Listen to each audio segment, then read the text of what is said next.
So it's men single-handedly causing all of the unintended pregnancies, huh? Well, first of all, they haven't even defined unintentional pregnancies yet, so how are you going to try to pass a law on a phenomenon you haven't even defined yet?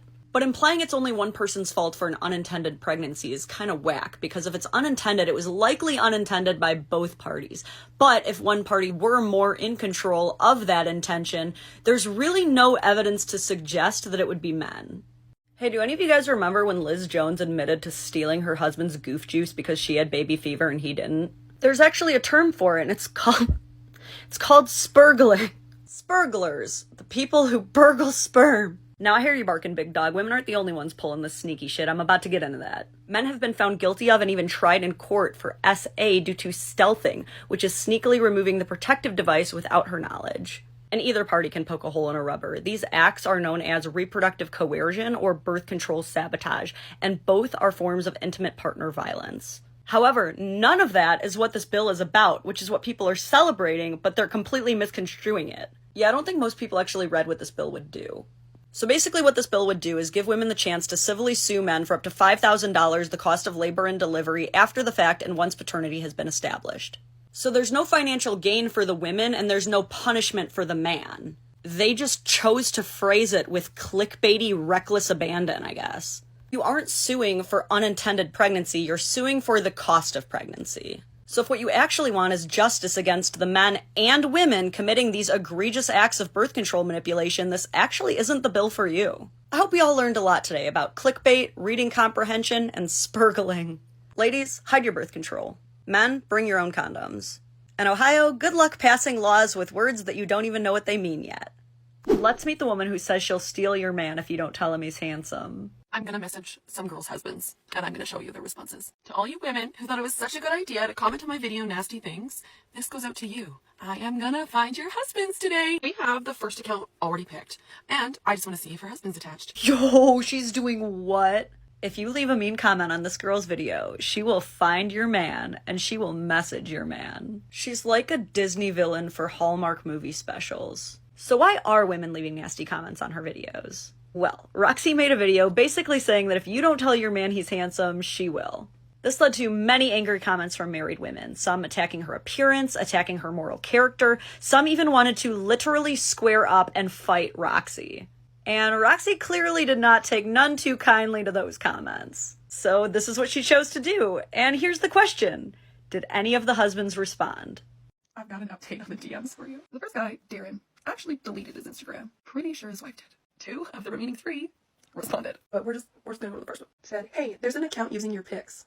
I was confused and said, what? Then he proceeds to send me a picture of space and says, because you're out of this world. The next one says, honestly, your looks got my attention, but after I regained focus, holy f***, you are hilarious too. Oof. Yo, these guys did not just entertain this woman, they pulled out their Sunday best pickup lines on her. Operation Steal Yo Man was a massive success. I mean, one of the Instagrams is gone, one of the other wives found out about the messages, and I'm sure it's not going to be long for the third wife because this creator literally tagged them all and warned them that she would be doing this. I know a lot of you tagged me in this thinking that I was going to roast this woman for doing this, but controversial opinion, why is she the bad guy?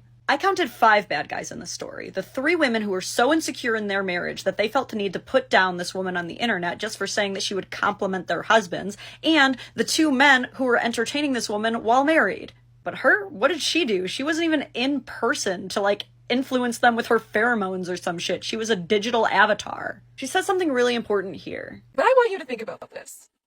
If I could come in and tell your man that he's handsome, and just doing that would take the possibility of taking him from you, he's not the one for you. She's absolutely right.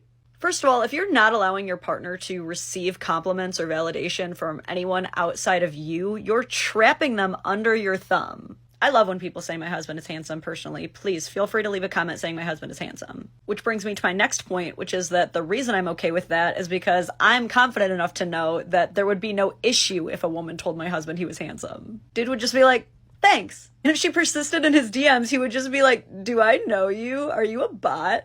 My dad always said the guilty dog barks the loudest, so I just find it interesting that all of the women who happened to put down this woman ended up either having a crappy man or not even having enough security to let him respond on his own. I know a lot of you wanted me to be mad at this young lady here, but let this be a reminder to make sure that you're mad at the right people. 100% of all unwanted pregnancies are caused by men irresponsibly ejaculating. And who's letting them irresponsibly finish inside of them, Karen? It takes two to tango. This math ain't mathin'. I sincerely wish that this was the first and only time I'd ever heard this argument, but no, some women really are this desperate to avoid accountability and blame men for everything. As long as you consented, male or female, you share responsibility for the creation of a child. Full stop. But her argument actually manages to get even more ridiculous. But the whole video is about how if a woman's taking birth control, she has already revoked consent to pregnancy. And consent can be revoked at any point. So even if she gets pregnant and changes her mind, she has a right to revoke that consent. Did she really just say that by taking her birth control, she revokes her consent to getting pregnant? Suggesting that because she's taking birth control, if she still managed to get pregnant, it's then his fault and therefore assault? That's not how that works. That's not how it should ever work. That's like saying, well, I'm a pedestrian, and so by being a pedestrian, I revoke my consent to being hit by a car if I walk directly onto the expressway. Should you get hit by a car if you're a pedestrian? No. Should you get pregnant on birth control? No. But I think that you and I both know, if we rub our last two brain cells together, that if we walk headfirst into an incoming busy highway, we're kind of responsible if we get hit by a car. Ladies, don't worry about the blame game and whose fault it would be if you got pregnant, and try to focus on the fact that you are consenting to an activity that could result in you creating an almost carbon copy of this man that you may not even respect. So be responsible.